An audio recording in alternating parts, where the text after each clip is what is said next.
Good morning students.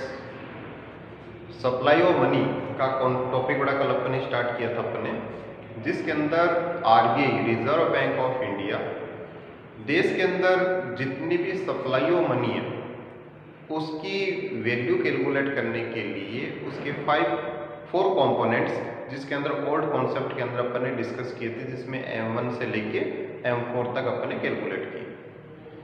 इसके अंदर reserve bank ने या रिजर्व बैंक के द्वारा जो सप्लाई ऑफ मनी है उसके अंदर कौन से कंपोनेंट के अंदर किस प्रकार की जो मनी है वो इसके अंदर ऐड की जाती है, शामिल की जाती है इसके अंदर, वो अपन ने बड़ा इसके अंदर डिस्कस किया था।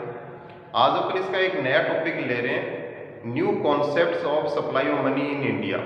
यानी जो रिजर्व बैंक के जो अपन ने कल जो पॉइंट डिस्कस किए थे M1 से लेके M4 तक, वो बड़ा ओल्ड कॉन्सेप्ट थे।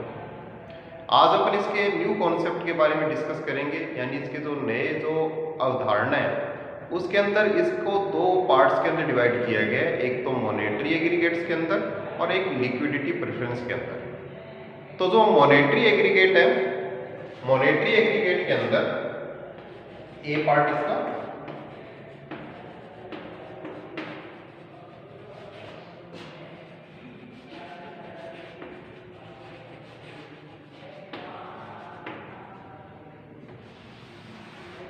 मॉनेटरी एग्रीगेट्स के अंदर जो मनी है उसके कंपोनेंट्स के अंदर बड़ा M0, M1, M2, M3, ये बड़ा इसके अंदर कॉन्सेप्ट लिए गए हैं। इसके अंदर कि जो अपना ओल्ड कॉन्सेप्ट के अंदर तो था M1 से लेके M4 तक, इसके अंदर जो M1 है उससे पहले M0 यानी M0 का एक कॉन्सेप्ट और दे दिया है इसमें। M0 के कॉन्सेप्ट के अंदर जो रिजर्व बैंक है उसके अंदर सप्लाई ऑफ मनी है, उसके से रिलेटेड कौन कौन से पॉइंट है वो लिए जाते हैं इसके अंदर। तो इसके अंदर बेसिकली अगर अपन देखें तो इसके अंदर तीन जो टाइप्स हैं वो बड़ा इसके अंदर स्टोर ऑफ मनी अपन देखते हैं। इसके अंदर पहले इसके अंदर करेंसी विद पब्लिक, यानी जनता के पास जो भी करेंसी है एज ए रिजर्व करके रखी गई है, स्टोर करके रखी गई है, सेविंग्स के रूप में रखी गई है, एक तो बड़ा वो लेते हैं। सेकंड इसके अंदर बैंक्स डिमांड डिपॉजिट्स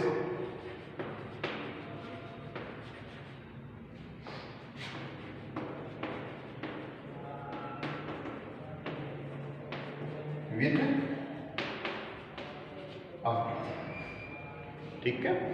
जो भी बैंकों की जो डिमांड डिपॉजिट्स का जो एक पार्ट है जो रिजर्व बैंक के पास रहता है वो बड़ा इसके अंदर काउंट करेंगे। उसके बाद में other deposits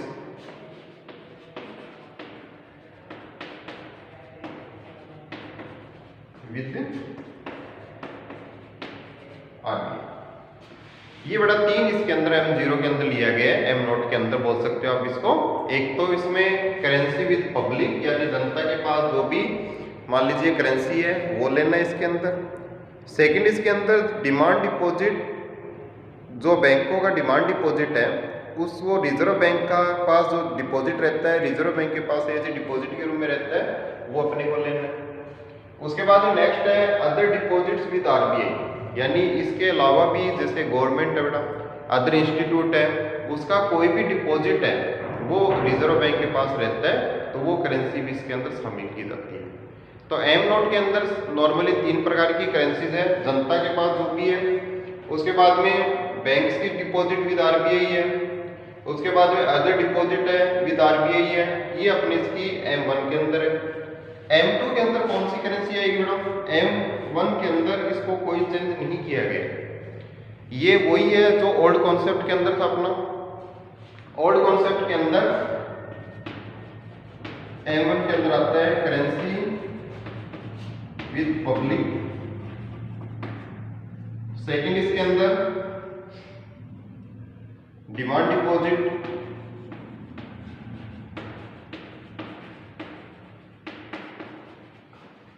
with banks, third इसके अंदर अदर डिपॉजिट्स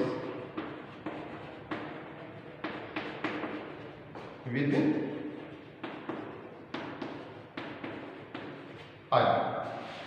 ये बड़ा इसके M1 के अंदर लिया गया। इसमें M1 के अंदर अपना करेंसी विद पब्लिक, जनता के पास जो भी करेंसी है एज ए सेविंग के रूप में वो लेना है इसके अंदर। डिमांड डिपॉजिट विद बैंक, यानी बैंक्स के पास जो डिपॉजिट है उसका डिमांड डिपॉजिट का एक पार्ट रखा जाता है, वो लेना है इसमें। उसके बाद other deposits with RBI, reserve bank of India की, वो अपने को इसके अंदर लेना है। उसके बाद जो नेक्स्ट आता है इसके अंदर M2 है बेटा। M2 का जो पॉइंट है इसको थोड़ा सा अलग डिस्क्राइब किया गया है इसके अंदर, मॉनेटरी एग्रीगेट के अंदर, यानी न्यू कॉन्सेप्ट के अंदर। अब जो अपना M2 है, M2 के अंदर कौन कौन से कॉन्सेप्ट लिए गए हैं वो अपन देखते हैं इसके अंदर। इसके अंदर देखिए बेटा M2 के अंदर M1 के अंदर जितनी भी करेंसीज हैं वो ली जाती है, यानी currency with public, demand deposit with banks, उसके बाद में other deposits with reserve bank of India, ये लेना है। प्लस इसके बाद में अपने को time liabilities portion of saving deposits with the banking system, यानी जो बैंकिंग सिस्टम के पास बड़ा जो सेविंग अकाउंट से सेविंग डिपॉजिट्स है या करंट अकाउंट या सेविंग अकाउंट से जो डिपॉजिट है उसका एक पार्ट है वो तो होता है डिमांड डिपॉजिट, यानी जो उसका जो कस्टमर है या मान लीजिए उसका जो डिपॉजिटर है वो कभी भी डिमांड कर सकता है, उस कंडीशन में बैंक है वो एक पोर्शन वो डिमांड डिपॉजिट के रूप में रखती है। और एक पोर्शन है जिसको बड़ा एक टाइम के बाद में विड्रॉ किया जाता है, तो उसके अंदर जो टाइम लायबिलिटीज पोर्शन है, यानी ये टाइम के बाद में जो विड्रॉ किया जाएगा डिपॉजिट का पार्ट है वो इसके अंदर लिया जाता है time liabilities portion of deposit with the banking system. Certificate of deposit issued by banks, यानी इसके अंदर जो सर्टिफिकेट ऑफ डिपॉजिट्स है जो बैंक के द्वारा इशू किया गया है वो लेना है। अब सर्टिफिकेट ऑफ डिपॉजिट्स होता है क्या है, देखिए जब भी बैंक्स के द्वारा या बैंकिंग सिस्टम के द्वारा यदि डिपॉजिटर का कोई भी धन या वेल्थ है या रुपए है वो मान लीजिए मनी मार्केट के अंदर या म्यूचुअल फंड के अंदर जब लगाए जाते हैं, तो उस कंडीशन के अंदर जितना अमाउंट उसके बैंकिंग सिस्टम ने लगाया है उसके उतने अमाउंट के लिए बैंक उसको एक सर्टिफिकेट देता है जिसे अपन क्या बोलते हैं, सर्टिफिकेट ऑफ डिपॉजिट बोलते हैं। तो वो लेना है इसके अंदर certificates of deposit issued by banks. Term deposit up to 1 year, यानी जो टाइम डिपॉजिट है फिक्स डिपॉजिट है बैंकिंग सिस्टम के पास जिसका जो टाइम है वो अप टू 1 ईयर यानी 1 साल तक का है, वो लेना है इसके अंदर, यानी फिक्स डिपॉजिट भी लेना है। उसके बाद दे रखे हैं excluding FCNR-B deposit, foreign currency non resident account होता है बेटा, ये बैंक बी का मतलब बैंक से, इसके अंदर foreign currency non resident bank account होता है, उसको इसमें शामिल नहीं किया गया है। और ये बेटा जो अकाउंट है वो 1 to 5 ईयर्स के लिए एज ए टर्म डिपॉजिट के रूप में होता है, तो उसको इसमें शामिल नहीं करना है। तो इसका जो M2 है उसके अंदर M2 के अंदर M1 प्लस बेटा इसके अंदर time liabilities portion of saving deposit with the banking system, certificate of deposit issued by banks है, यानी बैंक के द्वारा जो सर्टिफिकेट ऑफ डिपॉजिट है वो इश्यू किया गया है। ये मैंने अभी बताया आपको कि यदि म्यूचुअल फंड या मनी मार्केट के अंदर यदि पैसे लगाए जाते हैं बैंक्स के द्वारा, तो उस कंडीशन के अंदर म्यूचुअल फंड के अंदर जितना अमाउंट लगाया गया है उतना अमाउंट का सर्टिफिकेट ऑफ डिपॉजिट है वो बैंक के द्वारा इश्यूड किए जाते हैं। प्लस इसके अंदर टर्म डिपॉजिट यानी फिक्स डिपॉजिट लेनी है अपने को 1 साल तक की, जिसके अंदर एक्सक्लूडिंग FCNR-B अकाउंट अपने को नहीं लेना है इसके अंदर, ठीक है। अब नेक्स्ट पार्ट आता है इसके अंदर M3 के अंदर अपना कौन कौन से पार्ट आते हैं वो देखते हैं इसमें। इसके बड़ा M3 के अंदर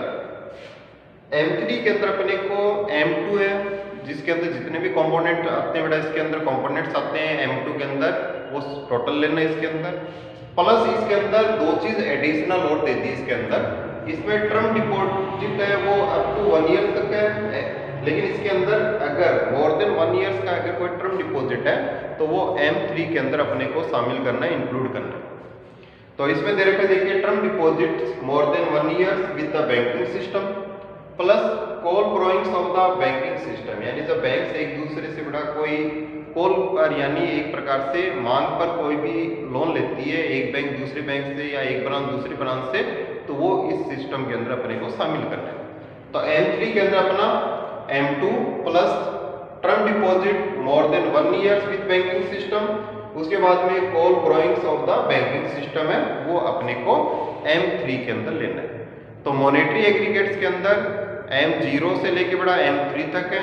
M3 तक अपने इसमें बताया कि M0 के अंदर तो currency with public, bank deposit with reserve bank of India, other deposit with reserve bank of India.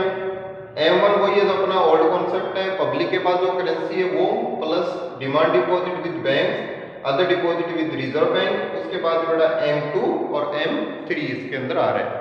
Next इसके अंदर दो पार्ट बताए थे मैंने। पहला तो था इसके अंदर आपका एक मॉनेटरी एग्रीगेट, और इसका जो बी पार्ट है वो दे रखे है इसके अंदर लिक्विडिटी एग्रीगेट के अंदर। लिक्विडिटी एग्रीगेट के अंदर बेटा अपने को कौन कौन सा लेना है वो अपन देखते हैं इसके अंदर। तो बी पार्ट है इसका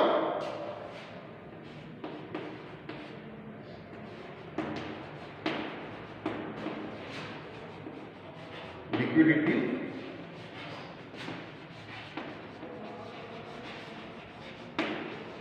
एग्रीगेट्स। लिक्विडिटी एग्रीगेट्स के अंदर बड़ा जैसे अपन ने मॉनेटरी एग्रीगेट्स के अंदर इसको M से इसके अंदर आइडेंटिफाई किए, इसके अंदर M0 से लेके M3 तक। तो जो लिक्विडिटी एग्रीगेट्स है उसको L से इसके अंदर आइडेंटिफाई किया गया। तो सबसे पहले आता है अपना इसमें L1।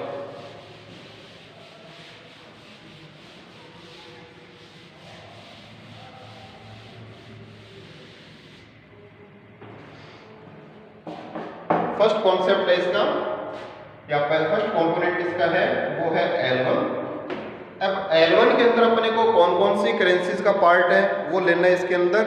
तो सबसे पहले इसके अंदर अपने को M3 लेना है, न्यू M3 लेना है इसमें पहले, plus all deposits of post office saving banks, यानी पोस्ट ऑफिस की सेविंग बैंक की जितनी भी डिपॉजिट्स है वो अपने को इसमें इंक्लूड करना है। किसके अंदर इंक्लूड करना है?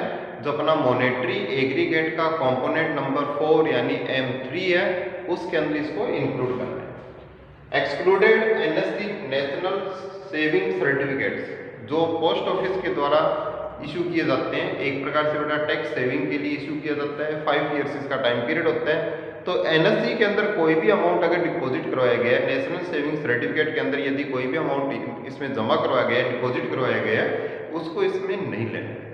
ठीक है, तो लिक्विडिटी एग्रीगेट के अंदर सबसे पहले अपने को लेना है इसमें L1 के अंदर न्यू M3 लेना है, plus all deposits of post office saving bank लेनी है।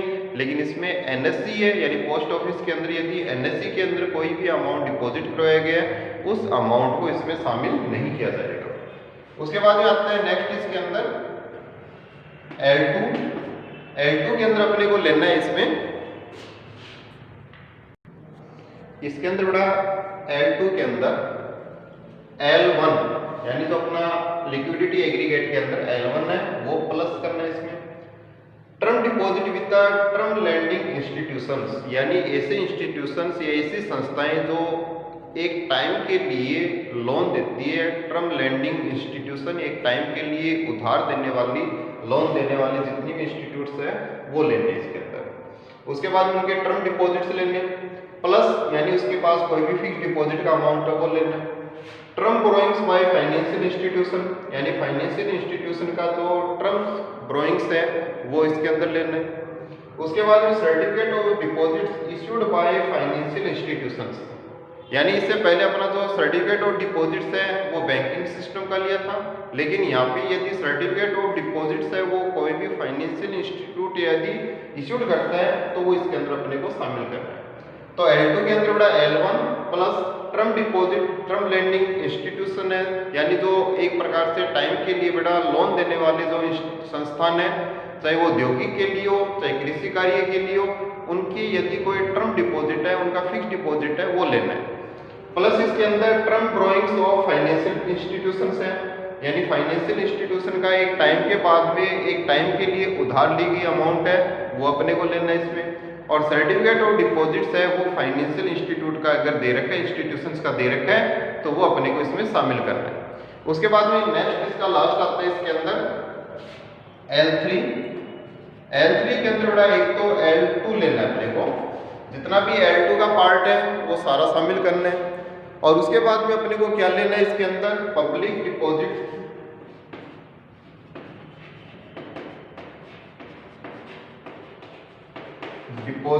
ऑफ नॉन बैंकिंग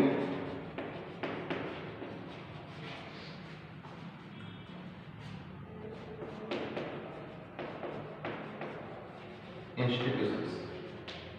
ठीक है, तो L3 के अंदर अपना क्या आएगा, इसके अंदर L2 के अंदर जितना भी अपना पार्ट है वो लेना है। उसके बाद ये पब्लिक डिपॉजिट्स लेनी है, नॉन बैंकिंग फाइनेंशियल इंस्टीट्यूशन कर लीजिए इसके अंदर, फाइनेंशियल इंस्टीट्यूशंस। ठीक है, नॉन बैंकिंग यानी डिपॉजिट तो करते हैं लेकिन विड्रॉ करने का राइट उतना नहीं देते हैं जितना नॉर्मली बैंकिंग सिस्टम के अंदर होता है, वो नॉन बैंकिंग कहलाते हैं। और नॉन बैंकिंग के पास यदि कोई पब्लिक डिपॉजिट का पार्ट अगर डिपॉजिट है तो वो इसके अंदर सप्लाई ऑफ मनी के अंदर अपने को काउंट करना है। तो ये बड़ा इसके 3 पार्ट है, L1, L2 और L3। L1 के अंदर न्यू M3 लेना है plus all deposits of post office and excluded NSE नहीं लेना है इसमें। और इसके अंदर L2 के अंदर बड़ा L1 का पार्ट लेना है, term deposit with term lending institutions है। उसके बाद में टर्म ड्राइंग्स है वो फाइनेंशियल इंस्टीट्यूशंस है वो लेना है। सर्टिफिकेट ऑफ डिपॉजिट जो फाइनेंशियल इंस्टीट्यूट के द्वारा इशू किया गया वो लेना है इसमें। ठीक है, और L3 के अंदर अपने को लेना है इसमें, L3 के अंदर L2 का कॉन्सेप्ट पूरा शामिल करना है, public deposit of non banking institutions है वो लेना है, यानी ऐसे इंस्टीट्यूशंस है जो नॉन बैंकिंग है यानी डिपॉजिट तो लेते हैं लेकिन उसका जो विड्रॉ करने का राइट है वो टर्म और कंडीशन के ऊपर होता है, तो उसको नॉन बैंकिंग, उनकी जो पब्लिक डिपॉजिट है वो अमाउंट लेना है। तो ये बड़ा इसके न्यू कॉन्सेप्ट के अंदर 2 है, एक तो मॉनेटरी एग्रीगेट है और एक लिक्विडिटी एग्रीगेट है, उसके अकॉर्डिंग अपने को बताना। यदि एग्जाम के अंदर क्वेश्चन आता है बड़ा कि सप्लाई ऑफ मनी पूछा जाता है, सप्लाई ऑफ मनी के बारे में, तो उस कंडीशन के अंदर अपने इसके ओल्ड कॉन्सेप्ट के अंदर तो ये 4 अपना M है वो लेने इसके अंदर। और यदि न्यू कॉन्सेप्ट के बारे में पूछा जाता है तो इसके अंदर 2 बताने आपको, मॉनेटरी एग्रीगेट के बारे में पूछा जाए तो मॉनेटरी एग्रीगेट के बारे में बताने, यदि लिक्विडिटी एग्रीगेट के बारे में पूछा जाए तो लिक्विडिटी एग्रीगेट के अंदर बड़ा 3 L है, L1, L2, L3 के अकॉर्डिंग उसके अंदर कौन कौन सी जो मनी है उसको शामिल किया गया है या कौन कौन सी मनी है, स्टॉक ऑफ मनी को इसमें लिया गया है वो अपन इसके अंदर बताएंगे। तो ये बड़ा आपका सप्लाई ऑफ मनी का पॉइंट है जिसके अंदर ओल्ड कॉन्सेप्ट और न्यू कॉन्सेप्ट के अकॉर्डिंग अपन ने किया। नेक्स्ट क्लास में इसका नेक्स्ट टॉपिक है वो डिस्कस करेंगे। ओके।